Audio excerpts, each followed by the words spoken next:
लाडके प्रेक्षक या सामन्याचा आनंद घेत असतील या सर्वांचं या स्पर्धेमध्ये सहर्ष स्वागत आहे। चला वेळ कमी खर्च करून लगेच खेळाला सुरुवात करूया आहे। निश्चितच सर्वांना जय शिवराय, जय जिजाऊ, जय श्रीराम, जय जय श्रीराम। सामन्याला सुरुवात करूया। आपण पाहिलं तर एक षटकाचा सामना आहे। एका षटकामध्ये आपली जी ताकद आहे, जी हिम्मत आहे ती दर्शवावी लागेल। प्रथम गोलंदाजी करत असताना मधुकर ज्याने खरोखर इतर येण्यासाठी जो प्रयत्न केलेला आहे पहिल्या सामन्यापर्यंत आतापर्यंत वाखाणण्याजोगे, कारण जिथे जिथे मॅच फसत चालली होती तिथे तिथे धावून आलेला पाहायला मिळतोय मधुकर। यावेळेस अनोखा फटका, क्या बात है। चेंडू मात्र फाईन लेग रिजन मध्ये चेंडू जातो सीमा पार, चौकार।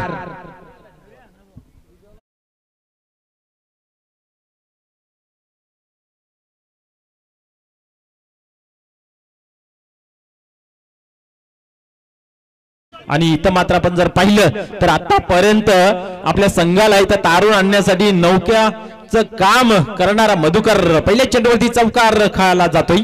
एक षटकाचा मित्र सामना आहे, पाहूया।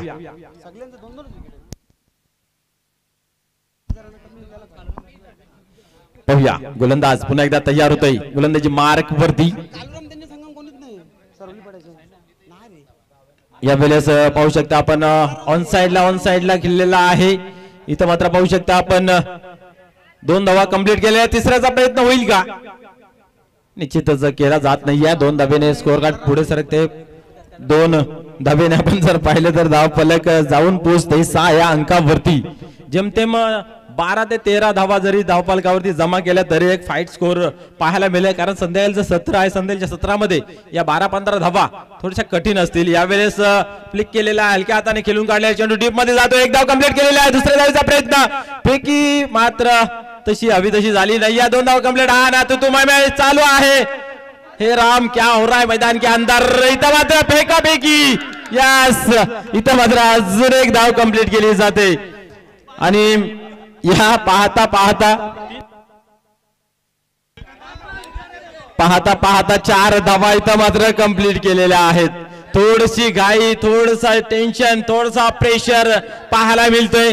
ज्याच्या हातामध्ये चेंडू येतो जणू काय त्या चेंडू मध्ये बॉम्ब असा फेकला जातोय। परिणाम स्वरूप आपण पाहतोय एकाची दुसरी, दुसऱ्याची तिसरी, पाहता 1 2 का 4 कधी झालं कळलं नाहीये। धावसंख्या 4 ने वाढते। धावसंख्या पाहू शकता आपण दुहेरी अंकामध्ये 10 या अंकावरती पोहोचली जाते। एक षटकाचा सामना, त्यात 10 धावा इथं जमा केल्या आहेत। अजून एकदा वेगळ्या शैलीने खेळण्याचा प्रयत्न होता। इथं मात्र आपण जर पाहिलं तर 1 धाव कंप्लीट केलेली आहे। दुसऱ्या धावीचा प्रयत्न होतोय, फिकी झालेली आहे। इथंही मात्र कलेक्शन चुकीचं पाहायला मिळालं आणि आता मात्र पाहता फलंदाज इथं बाद होतय। मैदानाच्या आतमध्ये संध्याकाळचं सत्र चालू आहे आणि इथं मात्र पाहू शकता आपण 1 धाव कंप्लीट केली आणि फलंदाज बाद झाले। चला लगेच संजय दादा आपण जागा घ्यायची आहे। फलंदाजाला विनंती आहे पण मैदान लवकरात लवकर सोडायचं आहे, प्लीज सहकार्य करा। धावसंख्या जर पाहिली धावफलकावरती तर 11 या अंकावरती लागली गेली आहे। पहिल्या षटकाचा अर्थात एक ओव्हरचाच मॅच आहे। संजय मात्रे येते यावेळेस मैदानाच्या आतमध्ये। गोलंदाज सरसावताय मधुकर, तेच तर्रार चेंडू होता परंतु त्याला नशे चांगली दिलेली आहे। लगापच्या रिजन मध्ये चेंडू खेळून काढण्याला थोडीशी चुकी पाहायला मिळते। हार्डबॉल गेटबॉल पाहायला मिळते। थोडासा प्रेशर जणू जाणवतंय आणि इथं मात्र अजून एक फलंदाज रनाच्या स्वरूपात होतोय बाद। 2 धावा कंप्लीट केले गेले आहेत। 2 धाब्याने आपण पाहतोय की 13 या अंकावरती धावफलक जाऊन पोहोचलेला आहे। चला फलंदाज धावत पलत या। धावसंख्या जर पाहिली तर 13 या अंकावरती लागली गेली आहे। मधुकर पूर्णपणे समर्पित करतोय आपला खेळाला 100% देण्याचा प्रयत्न त्यांचा पाहायला मिळतोय। यस पाहूया पुन्हा एकदा गोलंदाज तयार होते गोलंदाजी मार्क वरती। आता आपण जर पाहिलं तर 13 धावा धावफलकावरती लागल्या गेल्या आहेत। पाहूया संजय मात्रे काय करतोय। या वेळेस शॉट फाईन लेगच्या रिजन मध्ये चेंडू मात्र फुलबार रिजन मध्ये अडवण्याचा प्रयत्न करण्यात आला होता। इथं मात्र चेंडू थांबत नाही, चेंडू जातोय आणि फायनली गेला 4 धावांसाठी। 17 धावा ऑन बोर्ड। चला चला लगेच क्षेत्ररक्षण लावून घ्यायचं आहे. सरवली पाडा प्लीज सहकार्य करा. 18 धावांचं टार्गेट. निश्चित गोलंदाजी खूप चांगली झाली पण तो क्षेत्ररक्षणामध्ये कुठेतरी चुकी पाहायला मिळाली. परिणाम स्वरूप या जास्तीच्या धावा फलकावरती आपल्याला पाहायला मिळाल्या. तर झालं गेलं ते विसरून नव्याने जिंदगी असो की खेळ असो सुरुवात करायची असते. तर आता चिंतन मनन करण्यापेक्षा खेळावरती फोकस करूया आणि विजयासाठी जो समीकरण आहे 18 धावांचं ते कशा प्रकारे पूर्ण होतंय हे पाहूया. तर चला लगेच क्षेत्ररक्षण लावून घ्या.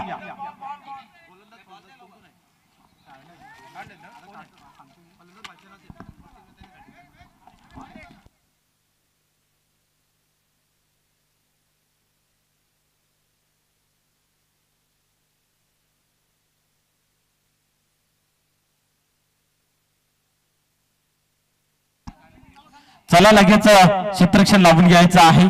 सरवली पाडा या संघास विनंती आहे की आपण लगेच क्षेत्ररक्षण लावून घ्यायचं आहे. निश्चितच आपण जर पाहिलं तर या स्पर्धेसाठी तब्बल 10 टीम्स आपल्याला पाहायला मिळाल्या होत्या. या 10 टीम मधून इथं मात्र या 2 टीमने आपलं दमखम दाखवलं, आपलं अस्तित्व प्रस्थापित केलं आणि जेव्हा जेव्हा इतिहासाचा पन्ना उलटला जाईल तेव्हा तेव्हा या 2 टीमचं निश्चित नाव घेतलं जाईल. कारण 50+ भिवंडी प्रीमियर लीगचा हा पहिला वर्ष आहे, पहिली इव्हेंट आहे, पहिली स्पर्धा आहे. नेहमीच पहिल्याला आणि शेवटला सलाम केला जातोय. तर तसंच या 2 टीमला जेव्हा जेव्हा विषय निघेल तेव्हा तेव्हा या 2 टीमचं नाव घेतलं जाईल की पहिली टुर्नामेंट खेळली गेली होती आणि त्या पहिल्या टुर्नामेंट मध्ये या 2 टीम फायनलिस्ट मध्ये जमा होत्या. तर 18 धावांची गरज आहे विजयाचं समीकरण बीबी स्पोर्ट इताडे या संघास. क्या बात आहे. आतापर्यंत आपण जर विचार केला तर मधुकर याने खूप चांगली फलंदाजी केलेली आहे. आता मात्र करूया मरूची स्थिती आहे. अतिशय जोखीमचा हा सामना आहे.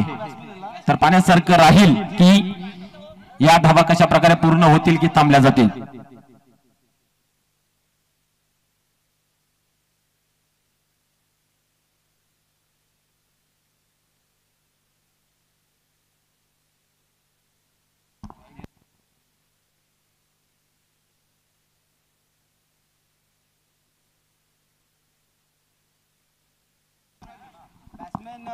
मधुकर आणि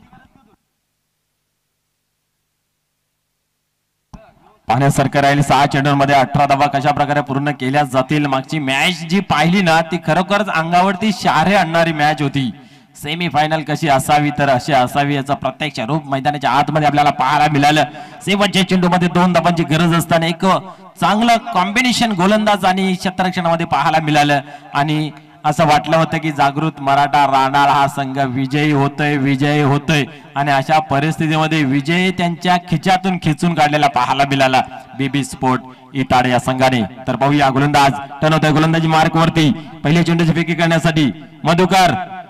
या वेळेस इथं मात्र आपण पाहिलं तर उजवीष्टी सोडून जाते. पंचांच्याकडे म्हणता वाईटचा इशारा केला जातोय. निश्चितच संघ मालकाने सांगितलं असेल की मधुकर आता बाबा तूच काहीतरी कर. यस आपण या व्यासपीठावरती पाहू शकता बीबी स्पोर्ट इताडी संघाचे मालक सन्मान्य भगवान पाटील. नेहमीच त्यांच्या चेहऱ्यावरती असे असतोय मग परिस्थिती कशी असो माणसाच्या जीवनामध्ये आनंद हवा. या वेळेस पाहू शकता इथं मात्र तेच तर्रार आणि चांगला चेंडू आहे तोच टप्पा होता परंतु इथं मात्र चेंडूला आतल्या बाजूने खेचून काढलेला आहे आणि निर्धावची होते सांगता. धावफलकावरती 1 धाव आपल्याला पाहायला मिळते म्हणजे 5 चेंडूंचा खेळ बाकी आणि 17 धावांची आवश्यकता. 2 मोठे फटके सामन्याचं चित्र मात्र पलटून जाईल. पाहूया पुढील चेंडू. यावेळेस उडवलाय. क्या बात आहे. चेंडू येतो आणि फायनली चेंडू येतो सीमा पार चौकार. मौका भी दिया और चौका भी दिया. अंतिम मोमेंट मध्ये हा प्रयत्न कुठेतरी असफल पाहायला मिळतोय. 5 अंगावरती धावफलकावर जाऊन पोहोचलं जातंय. येणारे चेंडू 4. विजयाचं समीकरण 13. 4-13चं इक्वेशन. अजूनही हार मानायला तयार नाही. मधुकर दाखवून देतोय की मी हाय ना मै हो ना. परंतु पाहूया ज्याचं कर्म श्रेष्ठ होईल तोच ठरेल श्रेष्ठ. श्रेष्ठतावर कोण स्वार होतोय यावेळेस. क्या बात आहे. बुंदान मारा जसं म्हटलं जातं असा मारा केला जातोय आणि इथं मात्र पेकापेकी कुठे काहीतरी अगली वेगळी पाहायला मिळते. 2 धावा कंप्लीट केल्या जात आहेत. 2 धाब्याने आपण पाहतोय धावफलक 7 या अंकावरती जाऊन पोहोचते. अजूनही 11 धावांची आवश्यकता आहे. 3 चेंडू 11 धावांची आवश्यकता.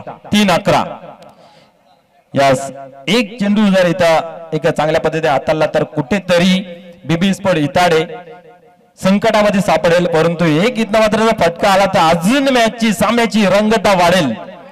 बीबी स्पोर्ट इताडे या संघाने 40+ मध्ये एंटर केल्यापासून एक छुपा रस्तम संघ म्हणून गणला जात होता आणि आज या इव्हेंट मध्ये सुद्धा बीबी स्पोर्ट इताडे सर सवलाला आहे. यावेळेस खराब चेंडूच्या हाताळणी पंचांच्या माध्यमातून नो बॉल येतोय. यस, एक धाव घेतली जाते अवंतरच्या स्वरूपाने. येणारे चेंडू फ्री हिट आहे, लक फॅक्टर म्हटलं तरी वावगट रन आहे बीबी स्पोर्ट इताडे संघाच्या बाजूने. चला, टीम मीटिंग नाहीये, खेळाला लवकरात लवकर सुरुवात करायची आहे.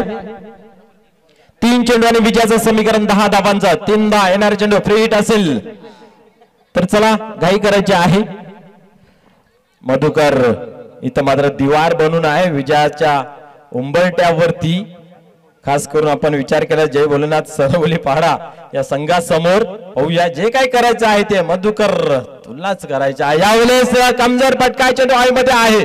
पाहूया, एक धाव कंप्लीट झालेला आहे, झेल सुटलेला आहे. दुसऱ्या धावेचा प्रयत्न पाहता पाहता तीही धाव इथं मात्र कंप्लीट केली जाते. 2 चेंडू विजयासाठी आपण जर पाहिलं 8 धावांची गरज आहे. यास मागील मॅच आठवते आपल्याला, शेवटच्या 2 चेंडूवरती 8 धावांची गरज असताना एक मात्र आपण पाहिला मोठा फटका पाहायला मिळाला होता आणि इथं आता तीच परिस्थिती पाहायला मिळते. 2 चेंडू 8 धावांची गरज. काय घडेल काय बिघडेल येणारा काल सांगून जाईल, परंतु सर्वांच्या मनाचे धोके इथं मात्र वाढत असताना पाहायला मिळत आहेत. कधी सामना इकडे झुकतोय तर कधी सामना तिकडे झुकतोय, परंतु आता शेवटच्या मोमेंटला येऊन टेपलेला आहे सामना. पाहूया, 2 चेंडू 8 धावांची गरज. ह्या चेंडूवरती सर्व काय निर्भर आहे. इथे जर आपण जर पाहिले एकेरी दुहेरी चौकार जरी आला तर निश्चितच कुठेतरी मॅच मध्ये बनून राहू शकतो जय भोलेनाथ सरवली पाडा. परंतु एखादा मोठा फटका षटकार जर आला तर शेवटच्या चेंडूवरती मागची मॅच जशी झाली तशी पाहायला मिळेल. गोलंदाज टनोदाई. पाहूया, यावेळेस उडवलाय जरूर. पाहूया, एक धाव कंप्लीट केलेली आहे, दुसरी धाव घेतली जाईल का. इथं मात्र बॅकअप पाहायला मिळत नाहीये आणि 2 धावा कंप्लीट झालेल्या आहेत. क्या बात आहे, गोल्डन षटकार लागेल का. सर्वांच्या हृदयामध्ये सर्वांच्या ओठावरती चर्चेचं वातावरण की हा षटकार लागेल का. मधुकर आहे तर मुमकिन आहे, परंतु गोलंदाजी तेवढा ताकदी तोला मोलाचा आहे. पाण्यासारखं राहील की नांदक वर्सेस इथं मात्र आपण जर पाहिलं तर मधुकर यांच्यामध्ये हा चालू असलेला सामना जणू काय पाहायला मिळते. चला, टीम मीटिंग घेऊ नका. शेवटचा चेंडू 6 धावांची गरज. गोल्डन षटकार. या मॅच मध्ये हिरो बनण्याची पुन्हा एकदा संधी नाव करण्यासाठी 6 धावांची गरज बीबी स्पोर्ट इताडे संघाला.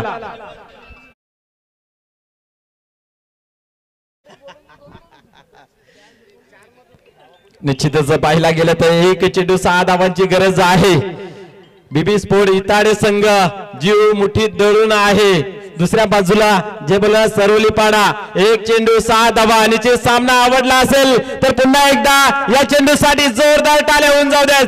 खास करून नांदेव आणि मधुकर यांच्यासाठी कोणीतरी एक विजय होणार आहे. त्यातील कोण ते पाहूया.